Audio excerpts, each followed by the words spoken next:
Ibu dan Bapak, selamat malam semuanya. Jadi banyak orang tanya tentang pandangan Keuskupan Bandung sekitar preventif virus corona. Kita tahu bahwa ada surat gembala dari Jakarta, ada surat gembala dari Semarang, kok Bandung Cicingwai. Ya.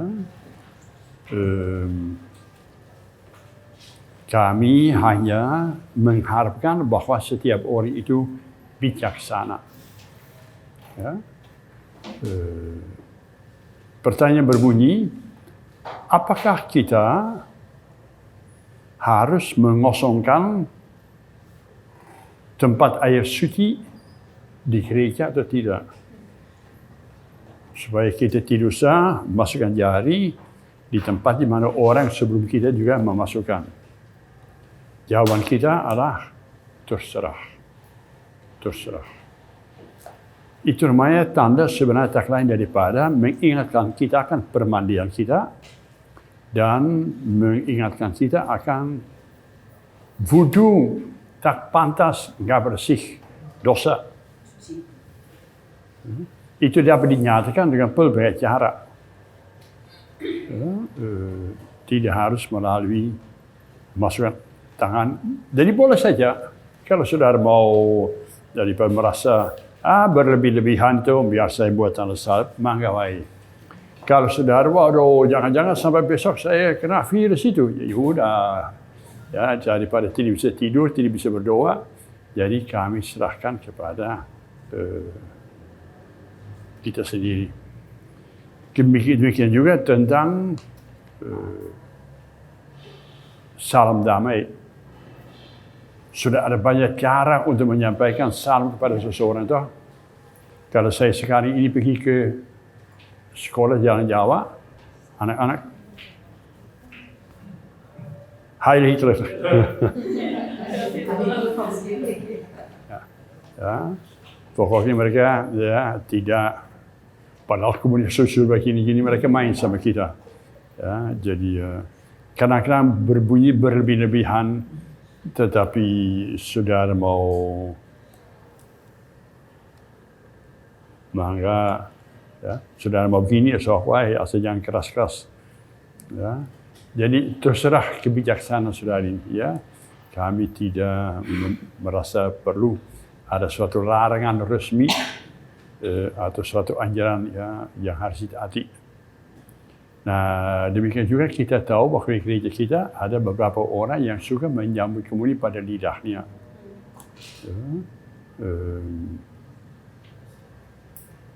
Kalau ada orang berdiri di depan saya dan dia mengeluarkan lidahnya, saya akan kasih kemudi pada lidahnya.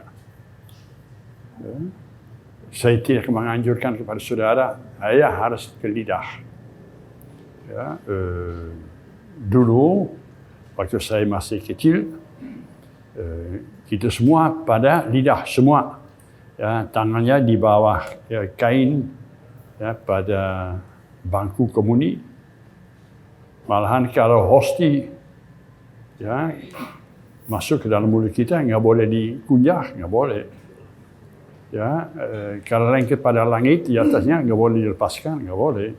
Pokoknya nggak boleh kena hosti itu. Nah, itu semua untuk hormat, khidmat kepada Yesus.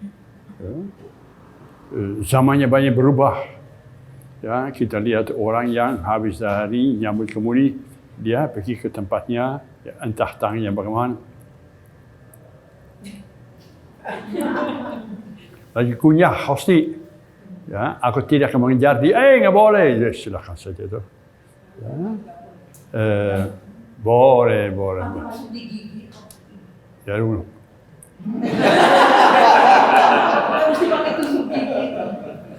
Ya. Jadi hormat kepada komunis suci sebenarnya terutama terungkap melalui tindakan kita. Bukan melalui cara bagaimana saya menyambut kemudian apakah dengan tangan kiri, dengan tangan kanan, apakah pada lidah. Bagi saya nggak terlalu penting. Yang penting adalah aku bersatu dengan Tuhan. Nah, hal itu harus menghasilkan buah-buahnya. Ya, percuma namanya nyambut kemuni pada lidahmu, kemudian sesudah itu namanya kau hanya membandingkan dirimu dengan orang-orang yang nyambut kemuni, kemudian mikir-mikir yang tidak-tidak, atau habis kemuni kau marah-marah, sesudah percuma.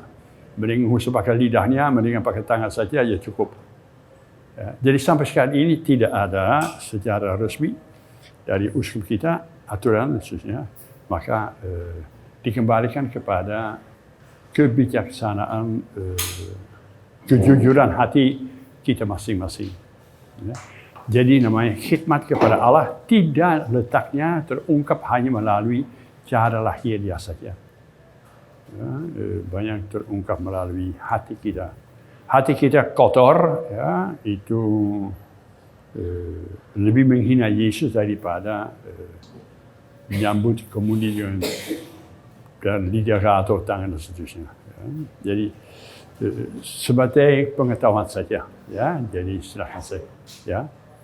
Nah, itu yang pertama. Yang kedua ialah sudah berkali-kali saya mengatakan bahwa Injil Yohanes itu adalah suatu polemik. Polemik artinya sebenarnya suatu debat. Debat artinya suatu perang. Perang antara gereja purba, umat dari Yohanes, ya, dan dengan sinagoga atau bait suci. Ya, perang Allah, ya, antara siapakah sebenarnya Yesus. Kata orang-orang Yahudi, ya, Yesus adalah seorang pengacau. Bikin pusing orang. Ya, ngomong bahwa dia Allah dari Allah asalnya. Malahan ngomong siapa melihat saya, melihat Bapa. Maka bikin pusing. Jadi singkatnya orang-orang Yahudi, agama Yahudi sampai hari ini tidak mengenal inkarnasi. Nah, inkarnasi berarti penjelmaan dari Allah menjadi manusia. Kata orang Yahudi sampai hari ini, Mesias masih harus datang. Belum datang. Kata gereja purba, kata kita, ya, penerus dari gereja purba, kita mengatakan bahwa Mesias sudah datang dalam pribadi Yesus dari Nazaret. Pribadi Yesus dari Nazaret siapa? Allah penjelmaan inkarnasi, ungkapan kasih sabda Allah itu kepada manusia. Maka bagi kita, siapa mau lebih mengenal Allah, silahkan dia melihat kepada pribadi Yesus. Nah, sekitar hal ini, ya, ada perselisihan. Kesaksian dari gereja purba yang mengatakan Yesus adalah Mesias, utusan Allah, seperti yang dinubuatkan dalam perjanjian lama. Kata bait suci, Yesus adalah orang yang patut disalibkan, bikin kacau, bikin bingung orangnya. Maka usirlah dia, salibkanlah dia. Nah, kita namanya pengikut dari gereja purba, kita mengatakan, bagi kita, Yesus adalah jalan kebenaran dan kehidupan. Bagi kita, ya, Yesus adalah pintu kepada Allah. Bagi kita, Yesus adalah gembala yang membawa kita kepada rumah Bapa. Ya. Maka di dalam Injil Yohanes itu kita berkali-kali akan bertemu dengan suatu pergumulan siapakah identitas Yesus? Siapakah Yesus? Apakah Yesus bagi saya my Lord, Tuhanku, kepadanya aku tunduk? Atau Yesus, apa ini orang sombong, menyombongkan diri, menganggap diri sebagai Allah, dan seterusnya, buang. Apa Yesus adalah penuntun hidup saya, pintu yang membawa saya kepada Allah, kata dia. Ya. Nah, hal itu kita temukan, ya, dalam seluruh Injil Yohanes, ya, khususnya sekarang ini pada bab yang ke-10. Coba diperhatikan, dalam semua Injil, bab yang di tengah-tengah itu adalah bab yang penting. Kalau kita membaca Injil Markus dengan 16 bab, pada bab yang di tengahnya, bab 8, dipersoalkan, siapakah aku ini? Menurut kamu, saya ini siapa? Yohanes Pembaptisnya atau gini. Siapa kata Yesus kau adalah Mesias? Kemudian sesudah dia mengaku hal itu, dia langsung harus diam. Mengapa harus diam? Supaya tidak ada salah paham tentang istilah Mesias. Ya, banyak orang Yahudi kalau ngomong tentang Mesias, mereka membayangkan ada tentara yang tak terkalahkan mengusir semua penjajah. Yesus tidak datang sebagai panglima mengusir penjajah. Yesus datang sebagai Mesias itu yang mengalahkan dosa dan setan. Sekarang pada bab yang tengah ini, bab 10 kan Injil Yohanes sebenarnya mempunyai 20 bab. Walaupun kita mengatakan 21, tapi sebenarnya 20. Bab 21 barangkali menurut orang yang pintar-pintar itu suatu tambahan. Ya. Sebenarnya berakhir pada bab 20. Ya. Nah, di tengahnya ada bab kita ini. Tentang apa? Siapakah sebenarnya Yesus? Identitas Yesus. Gereja purba memberi kesaksian. Orang Yahudi bait suci Knisah itu menjawab. Ya, antara yes dan no. Dengan harapan apa? Dengan harapan supaya setiap manusia mengambil sikap sendiri. Siapakah Yesus bagimu? Bagimu identitas Yesus itu bagaimana? Jangan kita suka menjawab dengan macam-macam klise-klisenya yang tidak ada arti. Tapi siapa Yesus? Apakah Yesus bagi saya adalah my Lord? Yang membawa saya pintu jalan ke Allah Bapa, ke surga. Ya, atau nama Yesus hanya yang mengabulkan doa-doa saya. Tukang mujizat. Ya. Itu namanya bab 10. Ya, kita melihat lagi, kemarin kita sudah mulai membaca, kita baca kembali bab 10. Ayat 1 sampai dengan 21 dulu ya. Silahkan, Mbak. Aku berkata kepadamu, sesungguhnya siapa yang masuk ke dalam kandang domba dengan tidak melalui pintu, tetapi dengan memanjat tembok, ia adalah seorang pencuri dan seorang perampok. Tetapi siapa yang masuk melalui pintu, ia adalah gembala domba. Untuk dia penjaga membuka pintu, dan domba-domba mendengarkan suaranya, dan ia memanggil domba-dombanya masing-masing menurut namanya, dan menuntunnya keluar. Jika semua dombanya telah dibawanya keluar, ia berjalan di depan mereka, dan domba-domba itu mengikuti dia, karena mereka mengenal suaranya. Tetapi seorang asing pasti tidak mereka ikuti, malah mereka lari daripadanya, karena suara orang-orang asing tidak mereka kenal. Itulah yang dikatakan Yesus dalam perumpamaan kepada mereka. Tetapi mereka tidak mengerti apa maksudnya ia berkata demikian kepada mereka. Maka kata Yesus sekali lagi, Aku berkata kepadamu, sesungguhnya akulah pintu ke domba-domba itu. Semua orang yang datang sebelum aku adalah pencuri dan perampok, dan domba-domba itu tidak mendengarkan mereka. Akulah pintu. Barang siapa masuk melalui aku, ia akan selamat, dan ia akan masuk dan keluar dan menemukan padang rumput. Pencuri datang hanya untuk mencuri dan membunuh dan membinasakan. Aku datang supaya mereka mempunyai hidup dan mempunyainya dalam segala kelimpahan. Akulah gembala yang baik. Gembala yang baik memberikan nyawanya bagi domba-dombanya. Sedangkan seorang upahan yang bukan gembala dan yang bukan pemilik domba-domba itu sendiri, ketika melihat serigala datang, meninggalkan domba-domba itu lalu lari, sehingga serigala itu menerkam dan mencerai-beraikan domba-domba itu. Ia lari karena ia seorang upahan dan tidak memperhatikan domba-domba itu. Akulah gembala yang baik, dan aku mengenal domba-dombaku, dan domba-dombaku mengenal aku sama seperti Bapa mengenal aku, dan aku mengenal Bapa.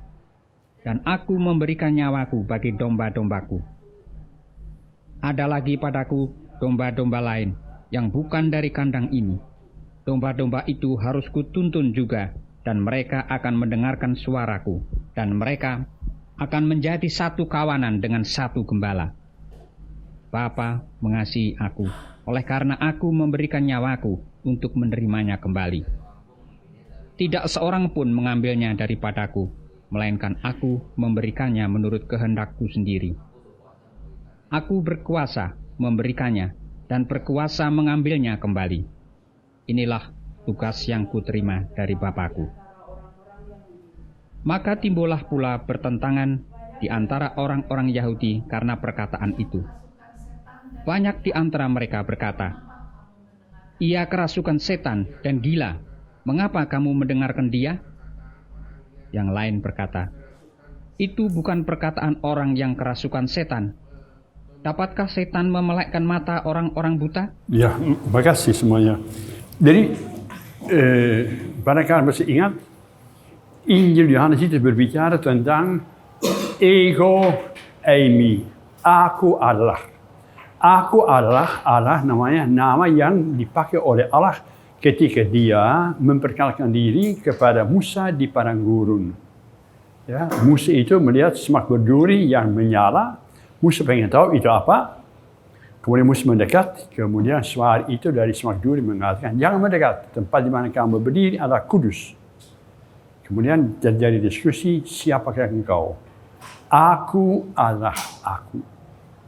Ego eimi. Aku adalah aku. Aku adalah yang tersedia. Pokoknya beres." Itu nama dari Allah untuk kita. Bersedia mendampingi kita ini. Ya.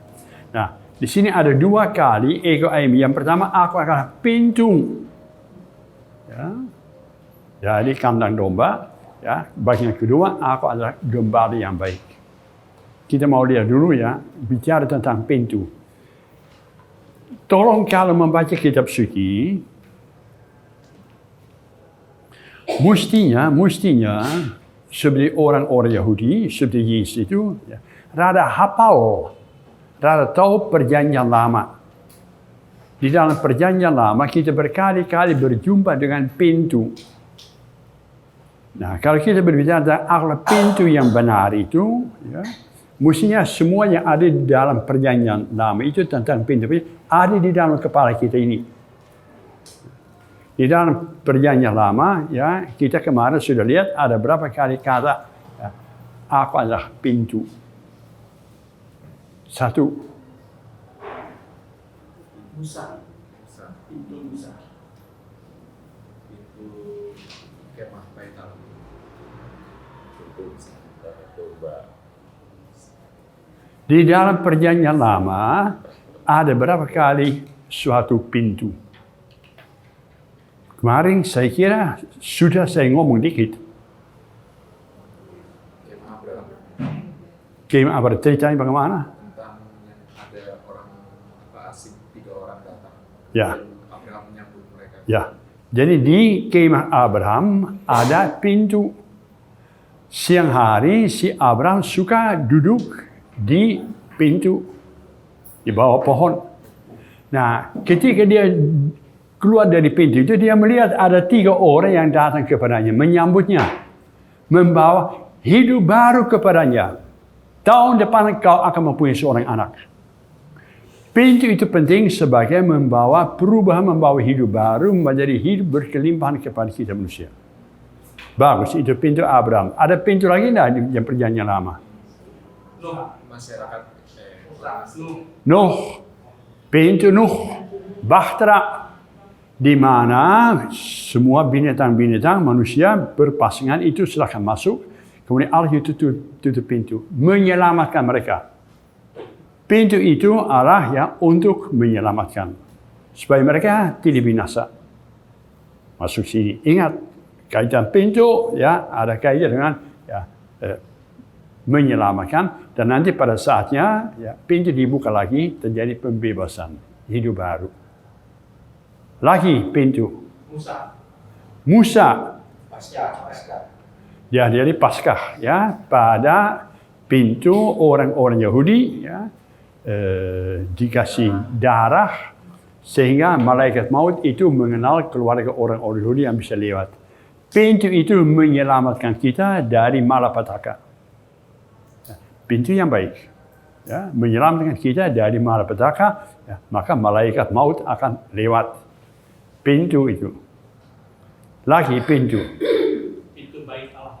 Ada pintu bait Allah. Ada apa? Ada pintu di mana saya menuju kepada Allah.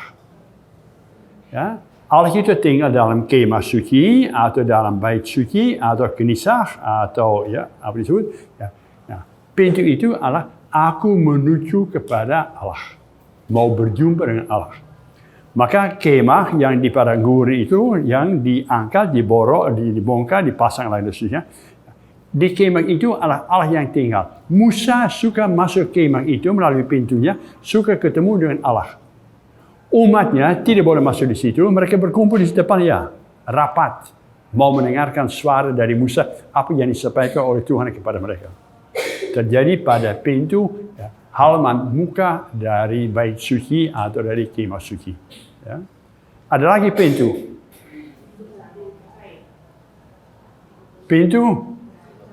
Pintu juga adalah tempatnya di mana yang jahat bisa masuk. Ya, perampok bisa masuk. Ya, pintu Kain, di mana dosa masuk dalam hati Kain. Jadi pintu itu tidak selalu untuk menyelamatkan, pintu juga ada ya untuk menghancurkan manusia, ya, di mana dosa masuk dalam ya diri manusia itu. Ya. Ya. Maka Yesus akulah pintu yang baik. Ya. Lagi pintu.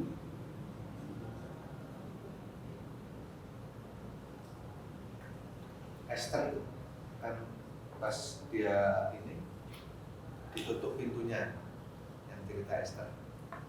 Sama yang ini kan ada satu imam yang mau berbuat jahat sama dia. Ditutup pintu semua. Ya. Tidak tahu apakah kata pintu di situ atau tidak. Ceritanya adalah sebenarnya bagus saudara. Baca kapan-kapan dalam masa puasa mempunyai waktu sedikit membaca kitab Esther. Pernah kita bahas ya di sini bersama-sama. Dalam buku Deuterokanonika. Si Esther itu dipilih untuk menjadi ratu dari yang maha kuasa dari Kaisar.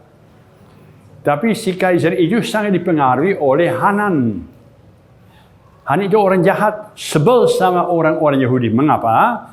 Karena dahulu kala jauh ke belakang itu pernah suku dia mau dibunuh semuanya, hanya dia yang selamat. Nah, jadi dia sebut kepada orang Yahudi, dia mencari alasan untuk menjadikan orang-orang Yahudi ya tertekan, dibunuh, dihancurkan. Esther orang Yahudi, jadi Esther pun terancam hidupnya, tapi bersama dengan Esther itu bangsanya terancam. Ya. Bapa tiri, bapa angkat itu Mordekai. Ya. Nah, Mordekai itu namanya sahabat dari raja, pernah menyelamatkan raja itu. Akhirnya cerita bahwa Hanan itu mau membunuh orang-orang Yahudi keluar. Ya, ketahuan. Nah, kemudian Esther itu berdoa. Siapa tadi pagi ke gereja?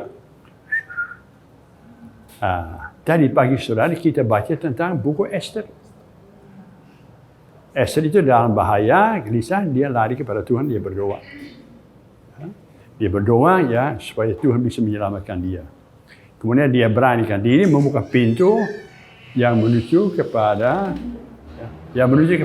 istana raja dan dia selamat. Dan raja mau diajak untuk makan bersama-sama dengan dia. Kemudian dia cerita ya bahwa si Hanan itu orang yang jahat itu ya. Jadi berkali-kali dalam kitab suci sebenarnya ada makna dari pintu. Maka ini diambil, yang situ tidak ngomong asal saja. Yang situ mengambil ya kata-kata yang ada dalam perjanjian lama. Perjanjian baru, Yesus adalah siapa? Yesus adalah pribadi yang memenuhi harapan yang ada dalam perjanjian lama. Yesus itu bukan yang turun begitu saja dari surga. Yesus itu adalah yang menyatakan benar, yang meneruskan apa yang dikatakan, dinubuatkan di dalam perjanjian lama itu. Ya. Nah, Itu tentang kata-kata pintu. Yesus itu berdiri di dekat pintu domba-domba di Bait Suci. Jadi Bait Suci ada berapa pintu? Di halaman muka banyak orang mondar-mandir di sini. Yesus ada di situ. Kebetulan ada di dekat pintu domba. Di situ terjadi penyembuhan orang yang buta kemarin. Orang buta yang kemarin diekskomunikasikan, diusir dari pintu Bait Suci.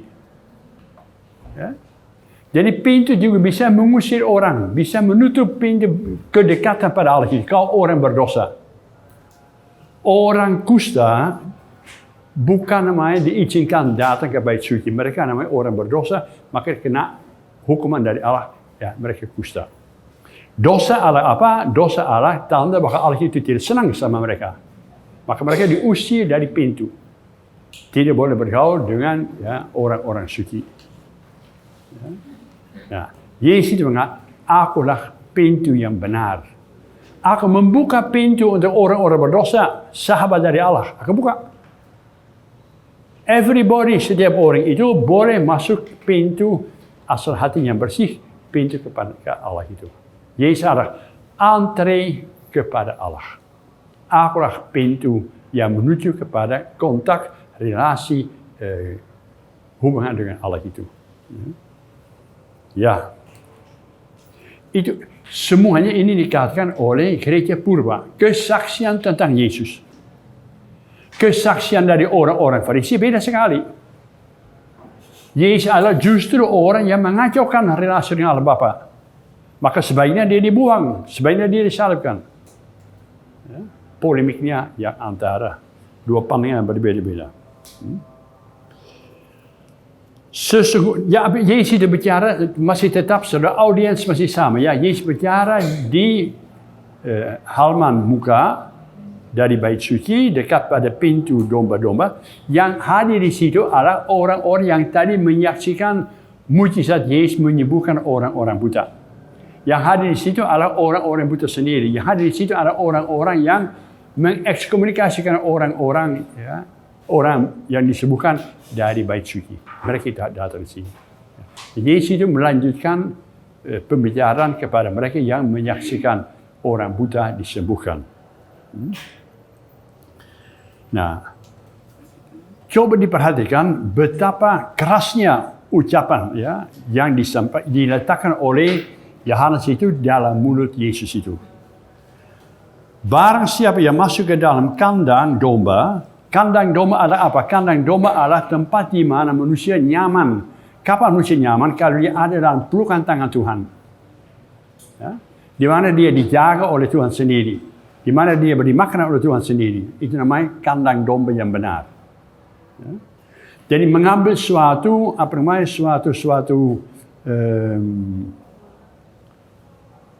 perumpamaan dalam kehidupan sehari-hari diletakkan ke dalam level itu rohani.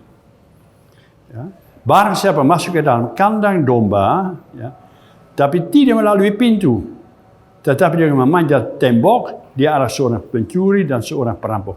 Dengan kata-kata lain, Yesus itu ngomong kepada orang-orang Farisi, kepada orang-orang yang mengeluarkan orang-orang yang baru disembuhkan gara-gara dari mata yang membawa tilamnya, yang mengutuk Yesus itu, mereka itu diibaratkan dengan pencuri perampok.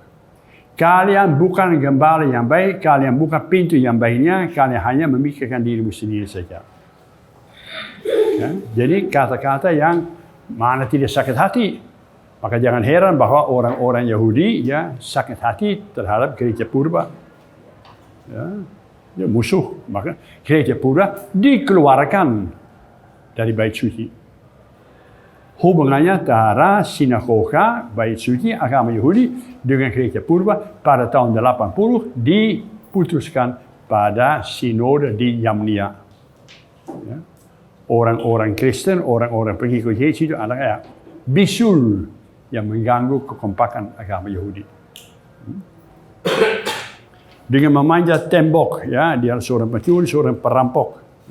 Tapi siapa yang masuk melalui pintu, dia adalah gembala domba.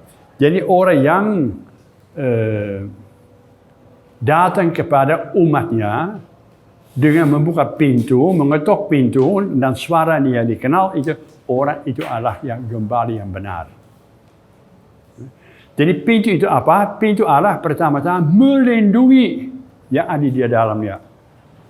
Domba-domba yang ada di dalamnya dilindungi oleh Allah sendiri. Allah sebagai gembala, Yesus sebagai gembala, dia menjaga, melindungi domba-domba. Pintu juga Allah tempat membawa orang keluar. Exodus. Keluar. Untuk pergi ke rumputan yang hijau. Untuk pergi kepada negara yang baru, Kanaan. Jadi pintu itu undangan untuk pergi ke rumputan. Maka jangan lupa nanti malam kalau mau tidur di Hanes nyanyi Mazmur 23. Tuhanlah gembalaku, takkan kekurangan dan dia membawa aku ke rumputan yang hijau. Ya. Banyak sekali, kalau belum kenyang ya, carilah di dalam buku Yehezkiel, bab 34, berbicara tentang gembala yang baik dan gembala yang jahat. Kalau belum kenyang ya, lihatlah kepada gembala-gembala yang menggembalakan umat di gereja katedral, di negara kita sekarang ini. Itu gembala kayak apa? Ya, dimaki-maki oleh kitab suci bahwa mereka hanya menggembalakan dirinya sendiri saja. Umat dipakai untuk menjadikan gemuk diri sendiri. Ya, dimanfaatkan. Maka jangan lupa untuk berdoa untuk para gembalamu, semoga mereka tidak terlalu gemuk dan memakan domba-domba. Jadi Yehezkiel itu itu tertuju terutama kepada golongan-golongan orang-orang Farisi, orang-orang yang menyuruh orang membayar pajak dan seterusnya hanya untuk kepentingan mereka sendiri saja. Ya, jadi tolong berdoa, saudara kalau menjadi pastor, gembala ya, pastor artinya gembala. Kalau menjadi pastor, gembala di katedral, susah setengah mati untuk menjaga kelangsungan badanmu. Kasih makan. Berkelimpahan. Dan godaan yang besar adalah kalau orang yang memberi berkelimpahan kepada kita harus senyum. Masa dikasih makan ke mulut kita? Dia senyum. Nah, orang masih dihargai, besok kita makan lagi. Atau kita harus telepon sopan-sopan, terima kasih. Pastor, enak ya? Enak. Besok saya kira lagi. Jadi pada gelar, pada tugas sebagai gembala, ya, pada prinsipnya letaknya dua kemungkinan. Memang mau berkorban untuk umat yang dipercayakan kepadamu, membawa mereka kepada rumputan yang lebih bagus, rela ya menyerahkan hidupmu supaya mereka selamat, atau memanfaatkan kesalahan mereka, memanjakan domba-domba, memanjakan gembala-gembala.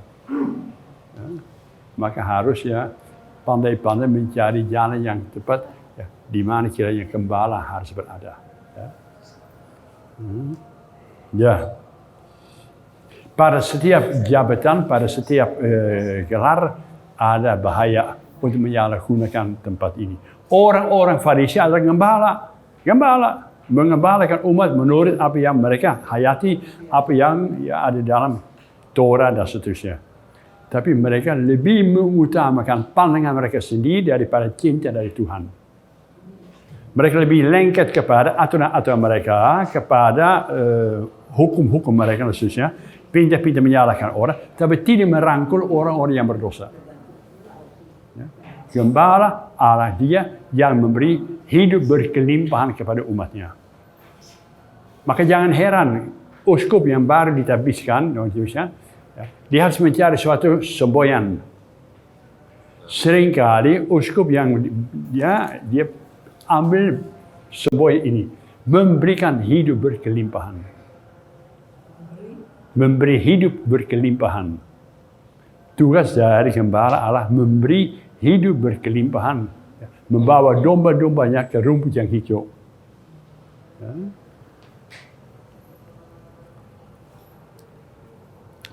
Jadi, ya, yang masuk melalui pintu dia adalah gembala domba. Untuk dia penjaga membuka pintu. Penjaga itu adalah dia penjaga dari bait suci ya. Yang malam hari selalu ada di dalam bait suci dan jangan sampai ada perampok-perampok yang datang pada bait suci mengambil berkas-berkas itu yang ada di situ. Ya, dia menjaga. Nah, penjaga itu bukan pemilik. Ya. Pemilik itu datang. Gini, gembala mempunyai gembala ada banyak, pastor-pastor ada banyak. Ya. Mereka ngetok pintu. Kemudian dari dalamnya si penjaga, ini siapa? Dengan kata-kata lain, beri kepada penjaga itu tanda kenal. Saya Maria. Nah, pada nada suaranya dan seterusnya, ya, pada nama si penjaga tahu ini gembala. Kemudian gembala itu mempunyai kawanan domba. Di dalamnya ada ribuan domba-domba. Ya. Tapi gembala A, Maria masuk. Dan gembala A itu bersyul atau bernyanyi atau hai sayang-sayang datang kepadaku. Tidak semua domba datang. Yang datang adalah domba-domba dari si Maria itu. Kemudian sesudah Maria itu ya masuklah gembala yang lain namanya Yusuf. Hai saudara-saudara domba-dombaku, mari saya membawa kamu ke rerumputan yang bagus. Nah, mereka keluar. Jadi ada 10 atau 15 entah berapa domba-domba masing-masing mempunyai kawanan sendiri. Ya, ya. Akhirnya kata Yesus, ya, tapi saya hanya saya adalah satu-satunya kawanan, satu-satunya gembala yang benar itu. Ya. Yang lain adalah ya asisten-asisten saya. Ada juga perampok-perampok. Di antara asisten-asisten itu juga ada orang yang kalau bahaya datang, mereka tinggalkan domba-domba kabur. Jadi, pintu itu pentingnya untuk mengamankan umat. Pintu itu juga penting untuk dibuka dan membawa umatmu keluar ke rumputan yang hijau. Nah, kalau si Maria, hai sayang-sayang, tolong mari kita pergi. Domba-domba senang. Dibawa oleh gembala yang baik, dibawa ke rumputan, ya, hidup berkelimpahan. Maka lewat kaki di sini, lewat. Sambil hitung, sambil merasa apakah mereka luka atau tidak. Ya. Ayo, 1, 2, 3. Jadi dia merasakan domba-domba lewat di tengah, ya, di antara kakinya. Kemudian mereka tunggu di luar, tunggu. Mereka tidak langsung kabur, mereka tunggu di halaman depan itu. Kemudian si gembala itu berjalan di depan mereka dan membawa mereka kepada rumputan hijau. Menjaga mereka kalau dia melihat ada bahaya. Yesus itu gembala utama, menjaga kita terhadap dosa. Malaikat-malaikat yang dipercayakan pada kita yang membantu kita supaya kita tidak jatuh dalam godaan setan. Ya. Jadi pintu sebagai menyelamatkan, menjaga itu. Maka penjaga itu membuka pintu dan domba-domba mendengarkan suaranya dan dia memanggil domba-dombanya dengan nama masing-masing. Tolong ya, jangan pernah di antara kita ada orang yang mengatakan Allah itu tidak memperhatikan saya. Allah itu pada dasarnya, Yesus pun pada dasarnya Allah yang mengenal kita. Yang tahu kelemahan kita, yang tahu dosa kita, yang tahu kebaikan kita, yang tahu kebutuhan kita ini. Dia mengenal domba-dombanya. Pada namanya, pada hatinya, pada pribadinya, pada masalahnya masing-masing. Ya. Jadi kita bukan nomornya, kita bukan namanya dilupakan oleh Tuhan, kita bukan dibenci oleh Tuhan, kita dicinta oleh Tuhan Yesus itu, gembala-gembala, ya, dia kenal. Mestinya gembala-gembala kita juga mempunyai sifat demikian. Ya. Mestinya gembala-gembala kita berdiri pada pintu gereja dan mengenal umatnya. Menyapa umatnya. Walaupun namanya hesek, Kalau berdiri pada pintu gereja, aku suka berdiri di situ, tapi saya menyapa orangnya. Tapi dari 10 orang yang salam-salam saya, 9,5 saya tidak hafal. Kadang-kadang aku bertanya, dari mana? Dari Palembang. Dari mana? Dari Surabaya. Dari mana? Dari Papua. Dari mana? Dari Jogja. Waduh, kapan dari katedral? Tapi minimalnya menyapa umat, ya, menanyakan nama mereka, tempat asal-usulnya, itu tanda yang mereka mendapat perhatian, mereka merasa disayangi oleh gembala yang baik itu. Ya. Jadi dia, pintu itu namanya gembala yang baik itu, ya, pintu dibuka sebenarnya untuk memberi kepada mereka, ya, pembebasan. Pintu Exodus, ya, yang selamatkan mereka dari mau. Tapi pintu Exodus itu sekaligus pintu untuk keluar dari perbudakan dosamu. Ya. Pintu untuk bersama dengan Allah kita menyelusuri, ya, padang gurun, arah menuju kepada kemerdekaan pembebasan itu. Masuk dalam tanah yang kalau nggak keluar, kalau pintu dari domba ikan itu tidak dibuka, kalau kau tetap mau bertahan di situ, ya, kau tidak pernah akan sampai kepada tanah yang dijanjikan. Ya. Saudara. Jika semua dombanya telah dibawa keluar, jadi semuanya ya. Dia tidak puasnya kalau jadi seorang gembala itu harus dihitung 1, 2, 3 tahu bahwa ada 153 tahu. Ya, jadi dia betul-betul dia tahu nama ya, Susan, Susi, Johan, Toto, berapa tahu dia tahu. Ya. Dan domba itu namanya dengan telinganya gini, aku dikenal. Aku berarti bagi gembala saya. Ya. Nah, jadi mereka senang nurut pada suaranya. Sebab mereka tahu, ya, aku dikenal dan aku bisa mengandalkan gembala ini untuk melindungi saya. Dia tidak akan membiarkan saya hancur, dia ekskomunikasikan, diusir dari, ya, kelompok yang lain itu. Dia sendiri akan berjalan di depan mereka dengan segala risiko. Jadi kalau menjadi gembala itu berjalan di depan mereka, yang pertama-tama diserang oleh serigala, binatang liar, adalah gembala. Tapi dia dengan tongkatnya dapat membela domba-dombanya. Kalau dia berjalan di belakangnya, domba-dombanya, ya, merupakan perisai bagi dia, seakan-akan dia selamat, tapi domba-dombanya menjadi korban. Jadi harus berjalan di depan. Seorang gembala, ya, harus begitu banyak mencintai domba-dombanya sehingga dia akan menyelamatkan mereka. Ya. Sehingga serigala, setan-setan, ya, musuh-musuh tidak sempat untuk mengganggu dia. Maka, ya, seorang gembala yang baik itu, ya, adalah juga yang menegur, yang menasihati, yang menjaga umatnya supaya mereka tidak jatuh dalam egoisme, dalam dosa, dalam, ya, kekurangannya. Nggak boleh, saudara, ada gembala yang sepanjang hari di kamarnya saja, tidur-tiduran dan seterusnya. Ya, pastor, ngapain ini? Berdoa untuk umat saya, alhamdulillah. Kemarin saya ada dengar katanya paus agak ngomel karena banyak pastor-pastor sekarang kegiatan pakai kendaraan atau barang-barang mewah. Pakai apa? Oh, kendaraan. Pakai paus. Tergantung, mau pakai kendaraan, silahkan saja. Tapi buat apa saya pakai kendaraan? Ya, maksudnya menggunakan barang-barang mewah. Jadi mobilnya yang mahal. Pastor muda. Pastor muda, pastor tua tidak.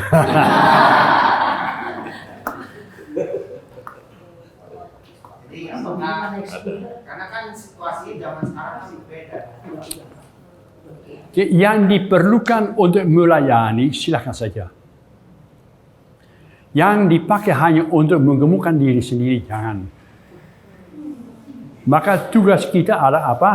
1, jangan membanjiri pastormu dengan hadiah-hadiah yang berlebihan. Tidak perlu. Karena pastor juga susah menolak. Nanti tersinggung. ya, sok sombong. Tapi umatnya jangan sampai namanya menguburkan gembala-gembala mereka di bawah barang-barang mewah. Jangan. Ya. Kedua, ya, umat itu wajib mendoakan para gembala. Supaya para gembala itu menjadi gembala yang berjalan di depan, melindungi, membimbing, mengantar domba-dombanya kepada Tuhan. Jadi, ada sikap dari gembala. Silahkan baca Yehezkiel bab 34. Di mana para gembala itu dicela luar biasa. Ya. Tapi namanya juga kita renungkan sejauh manakah saya pun ikut guilty bahwa gembala kita kayak ginian. Ya, ada gembala yang meninggalkan imamatnya keluar. Boleh saja menyalahkan imamat. Tapi tanya mengapa dia keluar? Mungkin karena saya kurang berdoa. Mungkin saya kurang menegur dia. Mungkin saya pura-pura tidak tahu, padahal saya tahu bahwa dia dalam bahaya. Jadi kita juga mempunyai kewajiban menjaga gembala-gembala kita. Ya. Supaya gembala apa? Supaya gembala kita itu menjadi betul-betul gembala yang mencintai, memperhatikan umatnya. Ya. Jadi jangan memberi kepada saya nanti mobil yang baru, ya, otomatis. Supaya pastor tidak capai pada kakinya. Nggak perlu. Sekarang sudah banyak grab itu. Ya. Atau banyak umat yang baik hati. Kalau mau ke lingkungan, nggak bisa. Belum boleh naik motor. Ya, umat sanggup menyebut kita. Ya. Jadi, dan domba-domba itu mengikuti dia karena mereka mengenal suaranya. Mengenal suaranya ialah aku berani percaya bahwa Allah itu mencintai saya. Ya. Maka saya berani ngomong kepada Allah apa saja. Aku berani ya menyampaikan isi hati saya kepada Allah. Ya. Aku tidak pernah akan mengatakan percuma saya berdoa. Tuhan itu tulis, Tuhan tidak mendengarkan saya. Padahal Tuhan mengenal saya, tahu apa yang dia butuhkan. Berdoa, merengek-rengek, ya, ngetok-ketok pintu adalah ungkapan iman kita. Pastor, saya tidak mau membuat Allah itu capek-capek mendengarkan saya dia mempunyai banyak gawe-gawe yang lain. Itu kau tidak beriman. Allah sang gembala utama, dia akan senang kalau kita sebagai anak-anaknya datang kepadanya dan minta diperhatikan. Itu tugasnya, itu pribadinya. Allah adalah kasih bagi kita. Jangan kau menolak, jangan kau kesampingkan dia. Ya, Allah itu pengen supaya kita selain memuji dia, juga mau merengek-rengek ngetok pintu padanya. Dia tahu apa yang dibutuhkan oleh kita, mengenal suara kita. Tapi orang asing, saudara, aku tidak berbicara tentang orang yang dari Rusia asalnya, dari Amerika Selatan. Bukan. Asing itu orang-orang yang tidak dikenal oleh domba-dombanya. Yang tidak ada kontaknya, yang tidak ada relasi, yang tidak hafal kebutuhan-kebutuhan umatnya. Yang sibuk sendiri. Ya. Begitu bahaya datang, ya, dia akan kabur sendiri. Akan meninggalkan domba. Padahal gembala yang sejati adalah orang yang mau mempertaruhkan nyawanya demi menyelamatkan domba-dombanya. Mestinya gitu. Ya. Seorang gembala yang baik tidak takut disalibkan demi menyelamatkan domba-dombanya. Jadi kalau ada orang yang mau mengaku dosa di luar jam yang ditentukan dan seterusnya, jangan suka sebagai gembala itu cemberut-cemberut. Ya, bergembiralah bahwa orang itu mengaku bahwa dia membutuhkan bimbingannya untuk selamat itu. Harusnya ibu ayah ya. Ya. Jadi namanya kalau orang asing itu pasti mereka tidak mengikuti, malah mereka lari daripadanya karena suara orang asing itu tidak mereka kenal. Cintanya tidak mereka rasakan. Ya. Kepedulian kepada umatnya tidak mereka nikmati. Pastor itu, gembala itu, ya, orang asing itu terlalu sibuk dengan dirinya sendiri. Jadi gembala yang baik adalah pribadi yang berani menyerahkan, mau capek, Maka seorang gembala yang baik itu tidak ada, aduh capek, no time for you. Nggak ada. Mestinya. Ya. Kan kadang-kadang kita ketemu dengan pastoran itu, ya. Dari jam segini sampai jam segini, namanya pastor tidak boleh diganggu, lagi istirahat. Ya, ngerti saya, tapi jangan ditulis kayak gitu dong. Ya, adanya namanya jual mahal di kita. Kalau orang membutuhkan pada saat itu, ya, kita mengharapkan juga bahwa domba tidak terus sopan dikit dong. Tapi kalau membutuhkan, saya kira mau beri sakramen perminyakan terhadap sejarah, ya harus siap untuk berangkat. Saudara saya pada tahun 99 menjadi pastor kepala di katedral.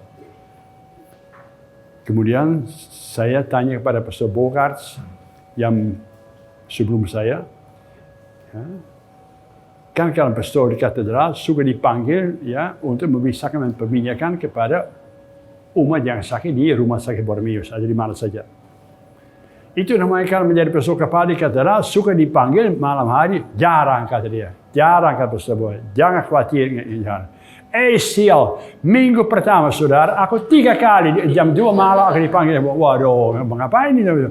Jadi pastor kepala bertanggung jawab apa ya? Tapi boleh ngomel sedikit, tapi berangkat. Ya, tanggung jawab besar. Ya. Terjadi orang meninggal dunia, kau tidak mau datang, ya juga, ya. Tuhan tidak akan senyum kepada kita. Ya. Ya. Nah, kemudian saya pintar. Tapi saya pintar. Gembala ini pintar.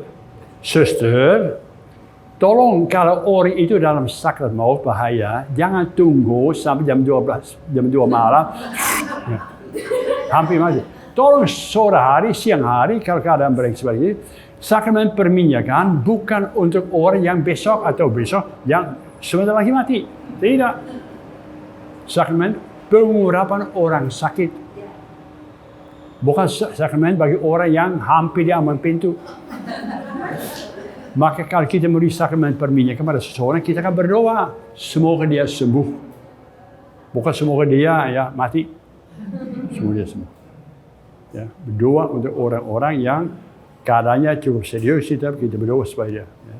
Jadi saya namanya bikin seseorang pada daftar orang sakit kasih salib. Ini orang Katolik. Kalau keadaannya kurang bagus, panggil saya. Belum tentu pada setiap saat saya bisa datang, ada janji lain khususnya. Tapi memang saya akan datang, orang itu ya ada di antara sehat dan sakit itu. Mendingan menerima sakramen pengurapan orang sakit 10 kali daripada terlambat. Ya. Boleh. Ya, kalau orang mau operasi serius itu, waktu kemarin saya masuk ke rumah sakit, itu saudara diberi sakramen perminyakan oleh Bapak Uskup. Ya.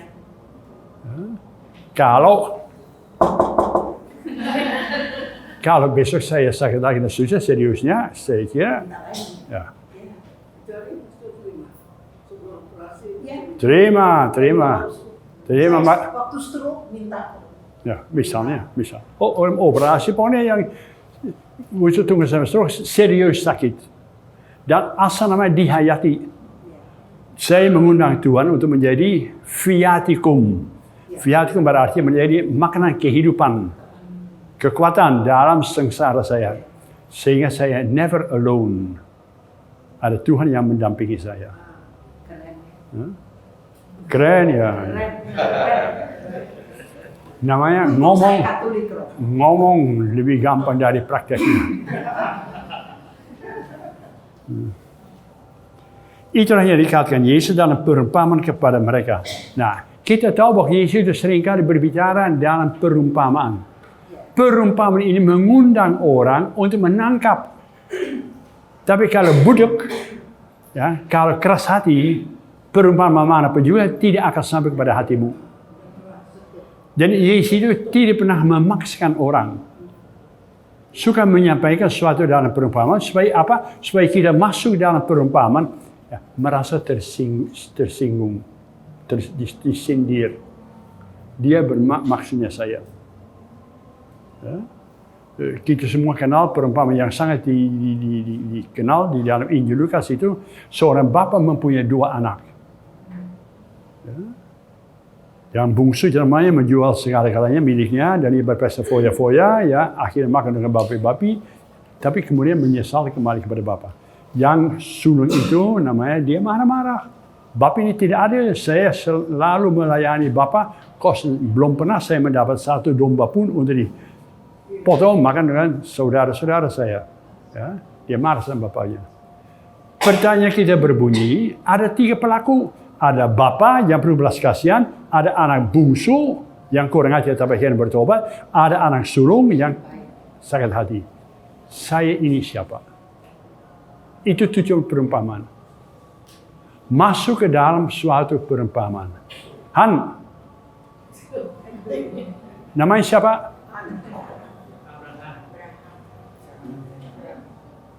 Saha?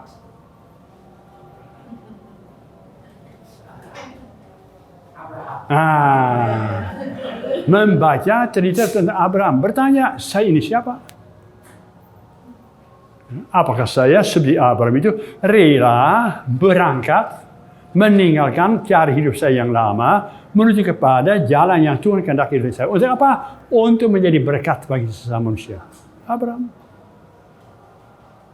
Jadi bukan hanya cerita yang sekian ribuan tahun yang lalu pernah terjadi. Ngapain? Masuklah dalam perumpamaan. Masuklah dalam cerita-cerita yang ada di dalam kitab suci. Dan tanya, saya ini siapa? Saya berdiri di mana? Apakah saya mirip sama orang sulung dengan anak yang bungsu? Atau barangkali mudah-mudahan saja saya mirip sama bapa yang berbelas kasihan. Bukan dengan anak yang bungsu, salah. Walaupun bertobat, tapi salah.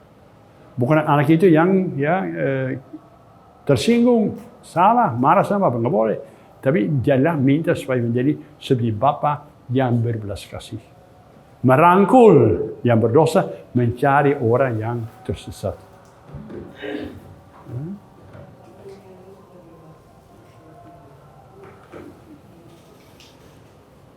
Maka Yesus berkata sekali lagi kepada mereka, tolong mereka itulah yang orang-orang yang sekitar Yesus itu, orang-orang yang Farisi yang mengusir orang-orang dari ekskomunikasikan. Aku berkata kepadamu, sesungguhnya akulah pintu ke domba-domba itu. Akulah pintu yang ke domba-domba itu. Aku adalah orang yang menjaga, melindungi, mengamankan domba-domba itu. Ya.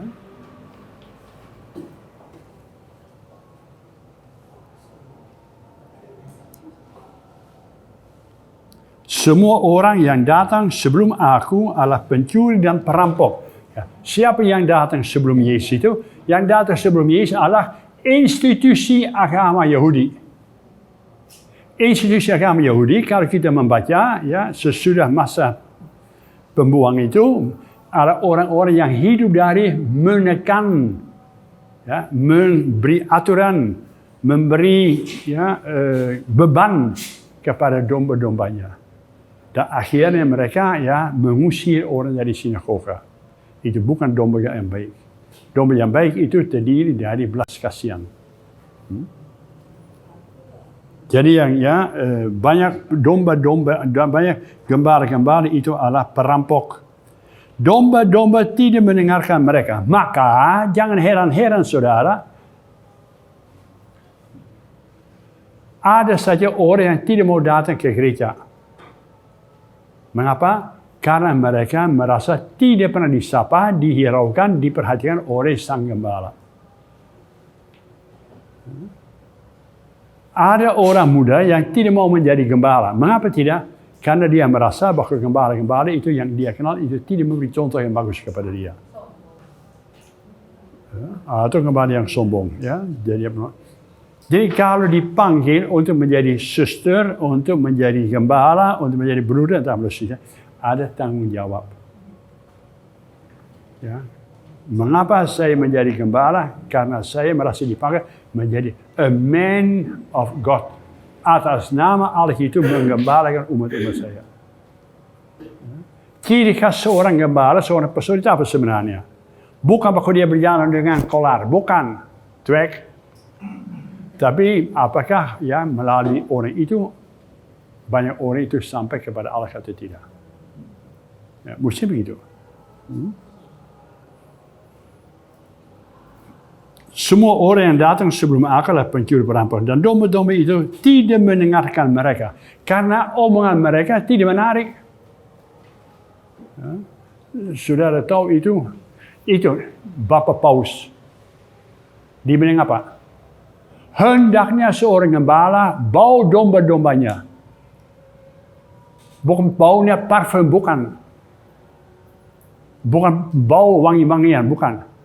Hendaknya dia berdiri di tengah-tengah domba-dombanya, dosa-dosanya dia tahu, ya, dosa-dosanya dia ampuni.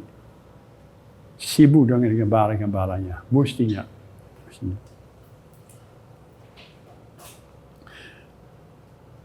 Jadi kalau tidak, saudara,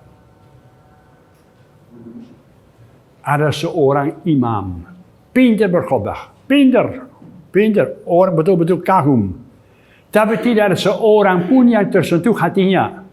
Mereka ngomong apa? Dia pintar-pintar ngomong, tapi prakteknya kumaha?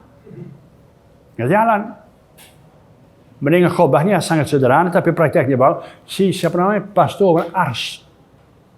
Orang yang kurus kering itu, orang itu yang tidak pintar ngomong, tapi namanya perbuatan sehari-hari ada di tengah-tengah umat, para gembala-gembala, dia kagumi luar biasa. Khotbah live-nya lebih banyak berarti daripada khotbah kata-kata. Ya. Contoh teladan itu membuat orang itu terungkap sebagai gembala yang baik, cinta pada umatnya. Akulah pintu dan barang siapa masuk melalui aku, dia akan selamat dan dia akan masuk dan keluar, menemukan padang rumput, menemukan tanah yang dijanjikan, ya, menemukan hidup berkelimpahan. Pencuri datang hanya untuk mencuri dan membunuh dia dan membinasakan. Hanya datang untuk mencari keuntungan bagi dirinya sendiri saja. Aku datang supaya mereka mempunyai hidup dan mempunyainya dalam segala kelimpahan. Yang tadi saya katakan, seorang uskup dihabiskan membakar semboyan, semoga umat yang harus saya gembalakan mendapat kehidupan berkat usaha saya secara berkelimpahan. Uskup kita apa semboyan? Uskup kita semuanya apa?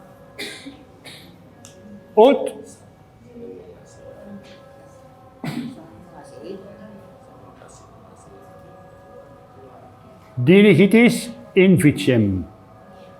Ya. Semoga mereka mempunyai hidup berkelimpahan. Ya. Nah, itu menjadi semboyan, itu menjadi program hidupnya. Semoga aku mampu memberi kehidupan rohani, kehidupan dekat pada Allah, sumber ya pencipta kita berkelimpahan. Tugasnya. Akulah gembala yang baik. Gembala yang baik memberikan nyawanya bagi domba. Jadi gembala yang baik itu dikenalnya karena dia mau capek untuk umatnya. Monsignor almarhum Arens selalu marah-marah kepada pastor-pastor. Ya. Jangan ada pastor yang di depan umat mengatakan bahwa aku namanya capek. Ya, aku namanya berbeban berat itu. Nggak ada gembala yang capek yang merasa. Justru kehidupan seorang gembala letaknya dalam pelayanan. Bukan dalam memanjakan diri. Kalau telah memanjakan diri, akhirnya bosan menjadi seorang imam. Ya, dalam ya pelayanan tersedia. Ya. Aku adalah aku, pokoknya aku tersedia bagimu. Itu nama dari Allah, mesti itu nama dari para imam juga. Sedangkan seorang upahan yang bukan gembala, yang bukan pemilik domba-domba itu ya, sendiri. Begitu melihat serigala datang, meninggalkan domba-domba itu lalu lari. Sehingga serigala itu menerkam dan mencari domba-domba itu. Jadi hanya domba-domba itu paling dipakai sebagai perisai untuk melindungi diri sendiri. Begitu ada bahaya dia kabur. Begitu ada bahaya si gembala itu ada di depan. Nomor satu yang membiarkan dirinya dilukai, diserang dan seterusnya. Mengamankan domba-dombanya. Umat itu sebenarnya bisa merasakan. Ya. Sebenarnya gembala-gembala kalau dia mau betul-betulnya mau bisa merasakan. Apakah aku hidup, apakah aku mau capai, apakah aku mau berkorban, apakah aku mengutamakan, apakah aku mau mendoakan umat saya atau tidak. Ya. Sering pada WA kita dapat berita bahwa saudara ini sakit keras menjadi doakan susah. Ada jawab, akan saya doakan. Ternyata memang tidak mendoakan dia apapun. Itu. Hanya sibuk dengan membalas WA saja.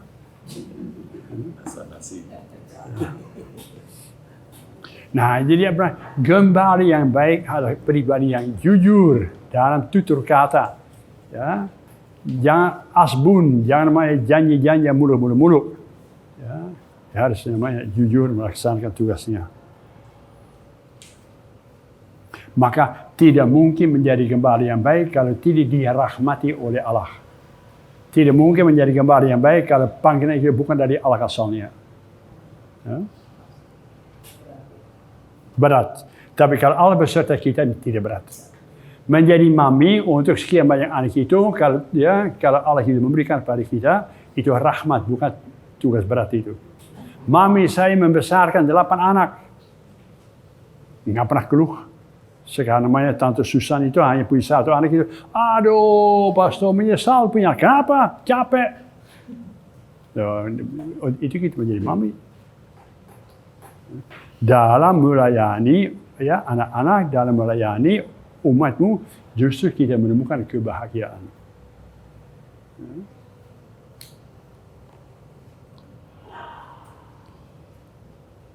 Dia lari karena dia seorang upahan dan tidak memperhatikan domba-domba itu. Akulah gembala yang baik dan aku mengenal domba-dombaku dan domba-dombaku mengenal aku. Sama seperti Bapa mengenal aku dan aku mengenal Bapa. Dan aku memberikan nyawaku bagi domba-dombaku. Gembala itu, tugasnya apa gembala? Gembala itu bukan mengikat domba-domba kepadanya. Tidak.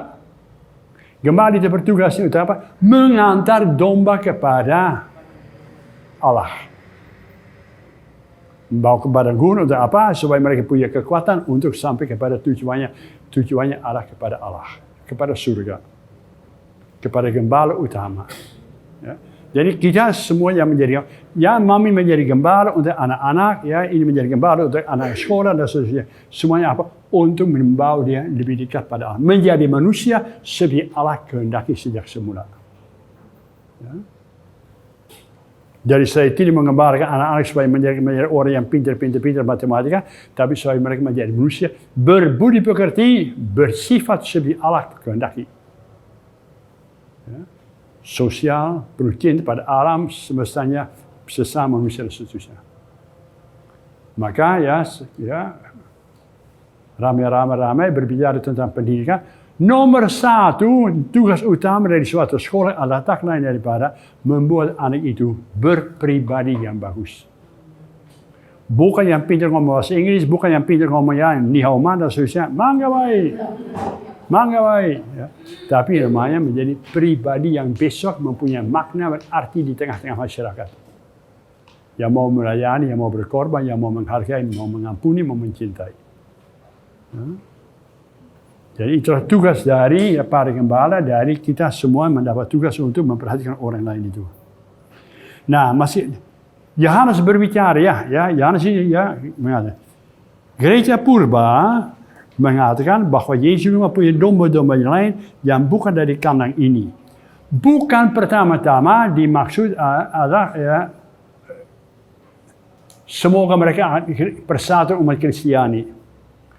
Domba-domba yang lain di dalam gereja purba, jadi orang-orang Yahudi merasa dirinya domba yang dicintai oleh Allah. Karena gereja purba itu didatangi juga oleh orang-orang kafir. Didatangi juga oleh orang yang tidak punya agama. Nah, Yohanes itu dalam Injil gereja purba mengatakan, aku juga mau mengembalakan kalian. Kalian pun anak-anak Allah. Jadi gereja itu universal, terbuka untuk siapa saja yang membutuhkan mencari pertolongan dari Allah. Ya. Jadi jangan pernah ada ya gereja atau umat Allah itu atau pastor yang menolak orang karena belum dibaptis atau hari-hari dia Kristen dan seterusnya. Siapa saja mau berdoa, mau mencari Tuhan, ya silahkan. Jangan dihalang-halangi. Ya. Sekarang ini seringkali kalimat ini dipakai dalam pekan doa sedunia. Ya.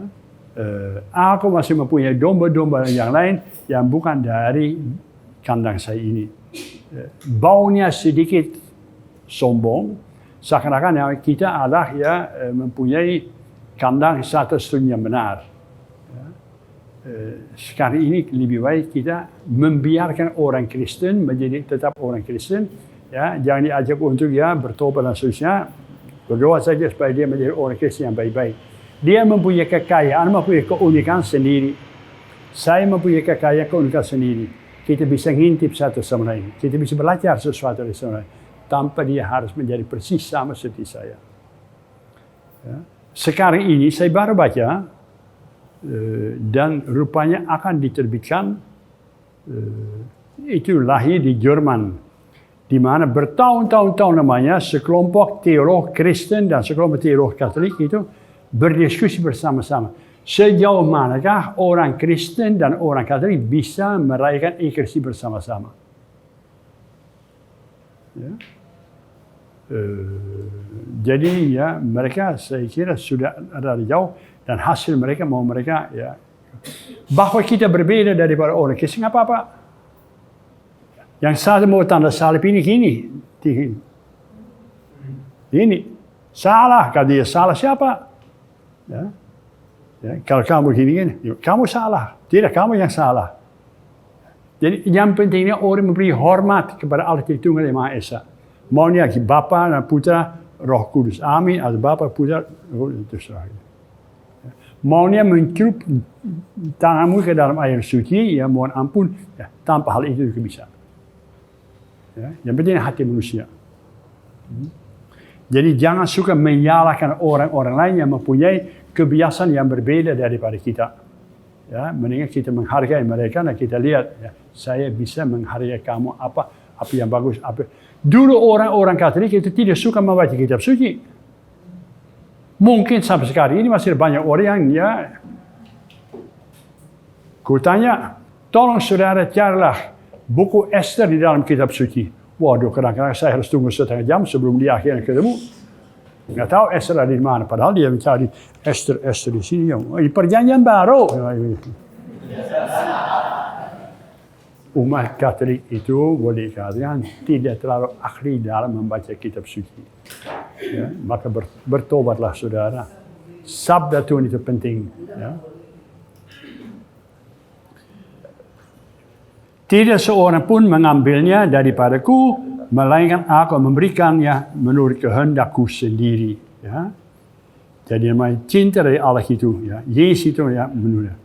Aku berkuasa memberikannya dan berkuasa mengambil kembali. Itulah tugas yang kuterima dari Bapakku. Jadi namanya Yesus itu mengatakan, saya melaksanakan sepenuhnya kehendak Allah Bapa. Gembala utama, gembala yang nomor satu adalah Allah sendiri. Yesus apa? Yesus pelaksana dari kehendak. Maka siapa yang melihat aku, dia melihat Bapa. Bukan bahwa Yesus itu Allah, bukan bahwa Yesus menyamakan diri dengan Allah, tapi Yesus itu melaksanakan, mengungkapkan kehendak, cinta, kasih dari Allah sepenuhnya. Sejauh manakah secara manusiawi dapat dilaksanakan. Ya. Tugas kita apa? Tugas kita adalah mendengarkan sabda Tuhan dan tekun melaksanakan. Ya. Bukan hanya ngantuk-ngantuk saja, menangkap gini-gini. Tadi Injil tentang apa? Waduh, pastor bagus-bagus. Tentang apa? Aduh, lupa. Apalagi baca pertama, lupa. Ya. Mestinya kita terapkan dalam kehidupan kita sendiri. Maka timbullah pula pertentangan di antara orang-orang Yahudi tentang perkataan ini. Ya. Banyak cara mereka mengatakan, dia kerasukan. Nah, sikap kita terhadap Allah, terhadap Yesus. Dia kerasukan setan. Dia menyamakan diri dengan Allah. Ya, dia menyebut dirinya anak Allah. Ya, nggak boleh. Tapi namanya kalau dia keraskan setan, bagaimana dia bisa menyembuhkan orang yang buta, bagaimana dia bisa ngomong kayak ginian. Jadi sekitar Yesus itu ada banyak diskusi sampai hari ini. Pertanyaan kita berbunyi, siapakah kiranya Yesus bagimu? Sejauh manakah saya anak buah dari Yesus? Jangan ada orang yang mengatakan, pastor, saya bukan Yesus. Maklum adanya saya berdosa. Saya murid Yesus, tapi saya Yesus telah jauh. Harusnya kau dekat pada Yesus. Harusnya kau menjadi altar Yesus. Ya, altar Yesus adalah Yesus yang baru. Sehingga orang-orang sekitarnya, saya tadi ketemu sama malaikat Tuhan. Loh, di mana ketemu? Bentuknya kayak apa? Bentuknya seperti tetangga saya. Yang suka shopping bagi saya yang tidak bisa jalan lagi. Orang baik. Aku ketemu dengan uluran tangan dari Allah. Jadi tolong jadilah gembala yang baik, jadilah ungkapan kasih Allah kepada sesama manusia. Kalau ada orang yang tidak bisa percaya pada Allah itu, kita harus tanya pada diri sendiri. Saya salah apa bahwa saya tidak memancarkan kasih Allah kepada dia? Ya. Saya ditempatkan di sini untuk menjadi anak Allah, untuk memancarkan kasihnya, perhatiannya kepada sesama manusia. Supaya melalui ada ibu, pastor, saya menyesal, pastor. Kenapa menyesal itu? Suami saya belum mau menjadi orang Katolik. Saya sabar saja. Sabar saja. Jika kau sendiri menjadi orang Katolik yang baik-baik, kau menjadi seorang yang sabar, kau menjadi seorang yang suka mendoakan suamimu, kau menjadi seorang yang suka memberi contoh yang baik pada suatu suamimu. Dari mana kekuatan kamu? Dari relasi dengan Tuhan. Kesaksian. Kesaksian bukan dengan pintar berkhotbah, tapi kesaksian dengan contoh teladan cara hidup kita ini. Ya. Kalau banyak pembantu-pembantu kita tidak tertarik untuk menjadi orang Katolik, maybe jadi something wrong dengan cara hidup kita ini. Ya. Amin. Masih ada yang mau bertambah sesuatu? Yohanes yang mulia. Nanti dulu. Mau tanya kalau ini ya, Injil Yohanes ini kan berbeda dengan 3 Injil yang lain. Banyak. Sangat berbeda. Nah. Itu apalagi yang di bab pertama itu kan di situ keilahiannya Tuhan Yesus itu begitu jelas, gitu Romo. Sedangkan yang 3 ini kan hampir sama, yang disebut hipnosis itu, gitu. Kalau orang itu kan bisa ragu. Ini kayaknya rasul yang satu ini aneh-aneh sendiri. Padahal yang 3 ini tidak kelihatan tidak seperti itu. Jadi Yohanes, kita harus bertanya, mengapa dia berbuat demikian? Mengapa Injil ini kayak gini? Yang pertama adalah pribadi manusia bisa berbeda-beda. Kalau saya mengajar, atau Pastor Anu mengajar, atau Pastor B mengajar, beda-beda. Beda-beda. Kunyahan saya, gaya saya berbicara, beda-beda. Yang kedua,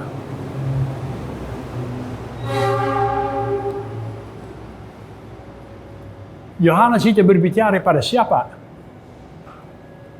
Dan tahun berapa? Dia mempunyai audiens itu yang sangat berbeda. Dia mengalami pergumulan orang-orang Yahudi dan orang-orang kafir untuk bersatu untuk menjawab serangan-serangan dari orang Yahudi Ortodoks. Jadi Injil ini adalah jawaban dari umatnya kepada orang-orang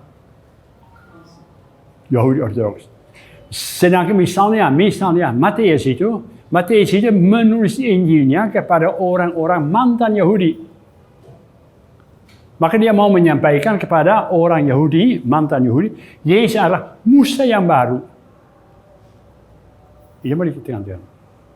Sedangkan Markus misalnya menulis Injilnya kepada orang-orang di kota Roma yang menderita, yang dianiaya. Maka Injil Markus itu namanya separuh lebih ala kisah sengsara. Jadi beda. Lukas itu namanya dokter. Maka dia sangat memperhatikan orang-orang kecil, orang-orang miskin yang sakit. Ya. Jadi kepada siapa saya menyampaikan Injil saya dan bagaimana pribadi saya ini. Ya. Jadi Injil bukan saling bertentangan tapi saling melengkapi. Maka kata saya kepada saudara sudah berkali-kali, write your own Holy Bible. Tulislah. Setiap manusia mempunyai kesaksian, mempunyai pengalaman sendiri-sendiri. Tulis. Ceritalah kepada anak-anakmu kalau menjadi besar, papi, mami, gini, relasi dengan Allah. Bukan cerita tentang Abraham yang hidup 3.000 tahun yang lalu. Bilang, Bapak Abraham Han. Ya, menjadi lain ceritanya. Nangkap. Han. Tapi saya meneruskan pertanyaan dari Pak Yohanes.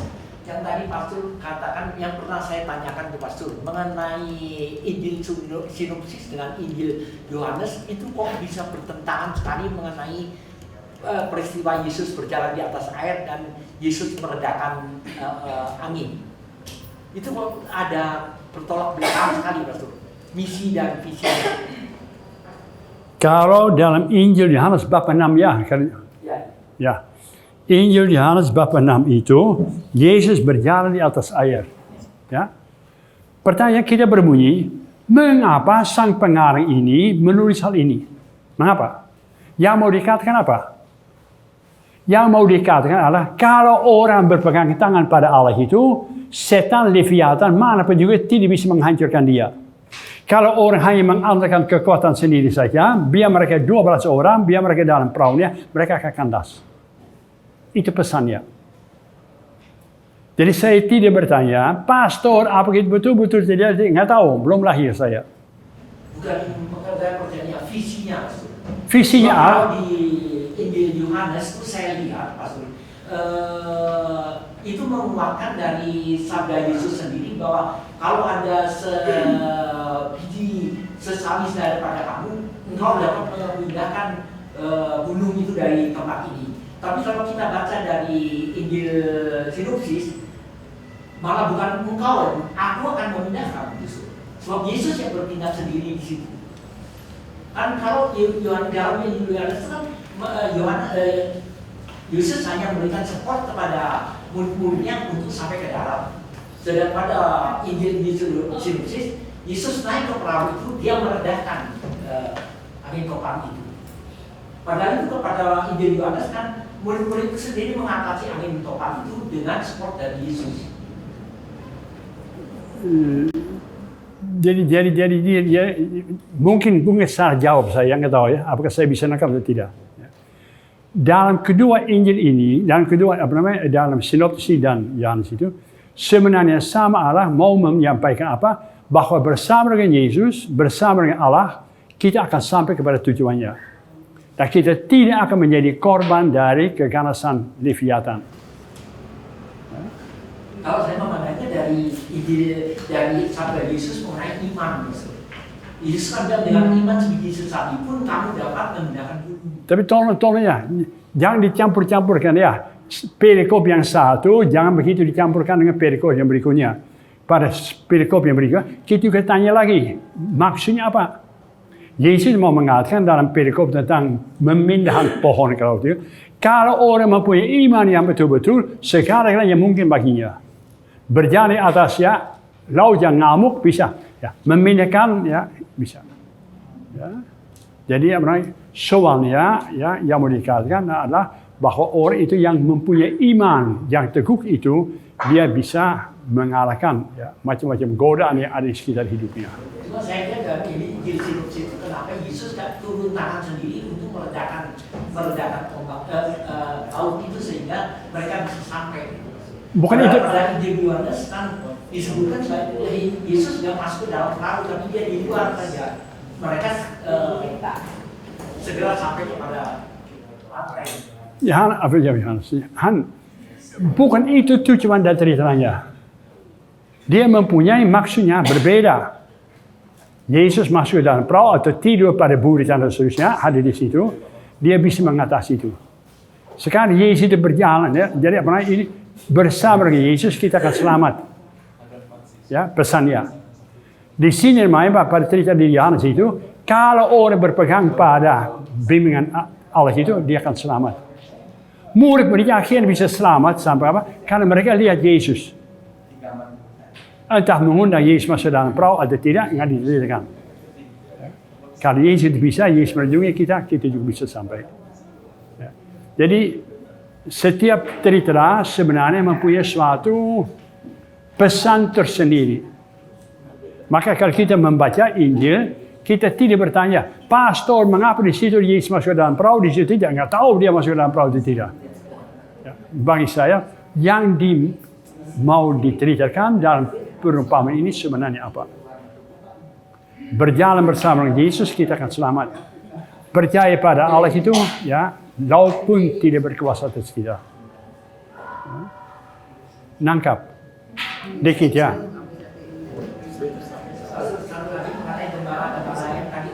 Asing tadi karena ada keyakinan lain yang tidak menolak Yesus, tapi mereka mempunyai umat sendiri, Pastor. Di situ kan murid-murid Yesus datang pada Yesus berkata bahwa Yesus mereka bukan berada pada pihak kita, tapi mereka menyembuhkan orang sakit. Apa? Mereka bukan berada pada pihak kita, tapi mereka dapat menyembuhkan orang sakit. Terus Yesus menjawab bahwa biarkan mereka menyembuhkan itu, asal mereka tidak menolak saya. Itu kan berarti dia orang asing, maksudnya gembala asing. Asing adalah orang yang membiarkan orang sakit tidak menghadirkan Allah. Saya didoakan oleh seorang waktu saya menjadi imam tahun 70. Aku didoakan oleh pendeta. Pastor menumpangkan tangan pada saya. Di antara mereka ada pendeta, bukan dari gereja saya. Tapi saya yakin kalau dia berdoa sungguh-sungguh, bahwa rahmat Tuhan mengalaminya juga sampai kepada saya. Walau dia bukan dari gereja Katolik, tetapi namanya saya dipanggil RW saya di Indramayu meninggal dunia. Saya datang. Umat Islam sedang bismillah gini. Saya berlutut, saya berdoa begini. Dihormati, dihargai. Itu adalah sungguh-sungguh doa. Walaupun caranya berbeda-beda. Ya. Jadi, yang pentingnya orang itu menyatakan cinta kepada kita. Ya. Apakah dia memakai label saya Katolik atau saya tidak Katolik, ini tidak terlalu penting. Ya. Manusia dikenal pada buah-buahnya, bukan pada labelnya, pada Katolik atau tidak. Maksudnya kalau perbedaannya jauh, pasti Bapak penyembuhan lewat dukun-dukun, tapi dukun-dukun yang tidak menolak Yesus, yang tidak anti pada Yesus. Apakah itu termasuk gembala asing? Itu bukan. Tapi yang menurut Yesus, asal mereka tidak menolak aku, biarkan mereka. Ya. Jadi hanya mesti pintar-pintar lihat itu. Ya. Jangan bikin dukun, bikin pusing sendiri. Apakah dia namanya bertindak atas nama Yesus atau tidak? Ya. Kalau orang mempunyai suatu karunia untuk menyembuhkan orang-orang itu, ya, dia selalu akan berdoa kepada Bapa di surga. Ya. Apakah dia orang Katolik atau tidak, malah dia mengajak, tolong berdoa sesuai dengan keyakinanmu sendiri. Ya. Kita pergi ke Lourdes. Masuk air suci, ditenggelamkan. Para petugas di situ minta supaya saya berdoa. Tidak mengatakan bahwa saya harus berdoa secara Katolik, tapi saya minta berdoa. Allah itu juga bisa ya menyembuhkan orang lewat batas itu. Tapi kalau yang ngomong tentang dukun, ya boleh pergi kepada orang yang mempunyai karunia menyembuhkan orang-orang. Ya. Tetapi namanya selalu ikut percaya pada Tuhan sendiri. Ya. Amin. Yohanes, amin. Ibu Honi nanti ada perlu.